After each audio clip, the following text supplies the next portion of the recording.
एक तू सच्चा तेरा नाम सच्चा। अनंत पृष्ठ 710। सतपुरुष बाबा फुलसंदे वाले कहते हैं, हे परमेश्वर, मैं प्रार्थना करता हूँ उन लोगों के वास्ते जो तेरे रास्ते में आए, तो उन्हें फिर से संसार में भटकने मत देना, क्योंकि तूने उन्हें अपनी तरफ को बुलाया है।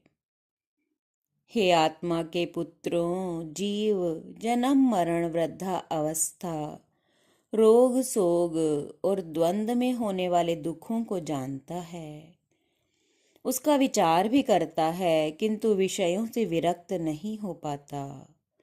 अहो, माया की कट्टर ग्रंथि कितनी मजबूत और सुदृढ़ होती है।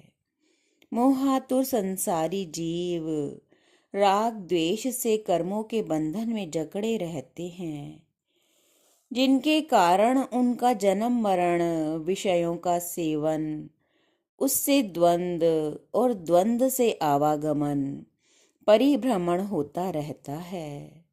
उसका उपचार न होने पर अनंत काल तक जीव इस दुख में पड़ा रहता है। विपरीत बुद्धि से युक्त हुआ मनुष्य दुख को पाता है और इस बुद्धि में ज्ञान के प्रकाश को जागृत करके वह महान दुख से छूट जाता है।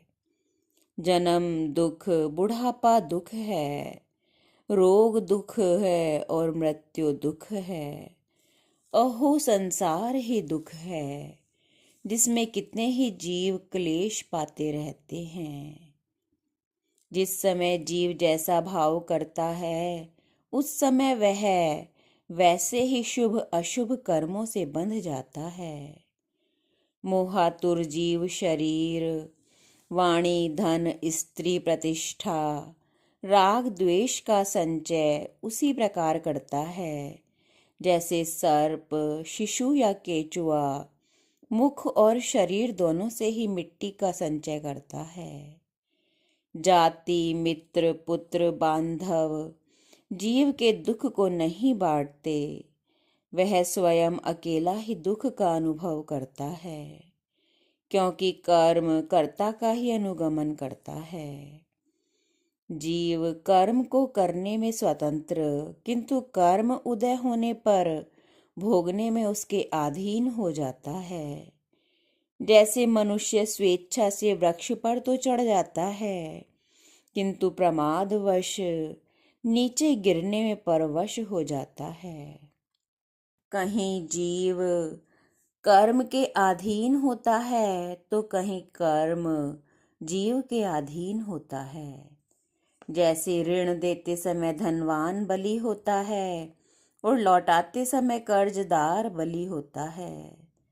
जो इंद्रियों के समूह को वश में करके ज्ञान में आत्मा का ध्यान करता है, वह कर्मों के बंधन में नहीं बंधता। हाँ, खेद है कि सुगति का मार्ग न जानने के कारण मैं मूढ़मति भयानक तथा घोर भव वन में चिरकाल तक भ्रमण करता रहा। एक तू सच्चा तेरा नाम सच्चा।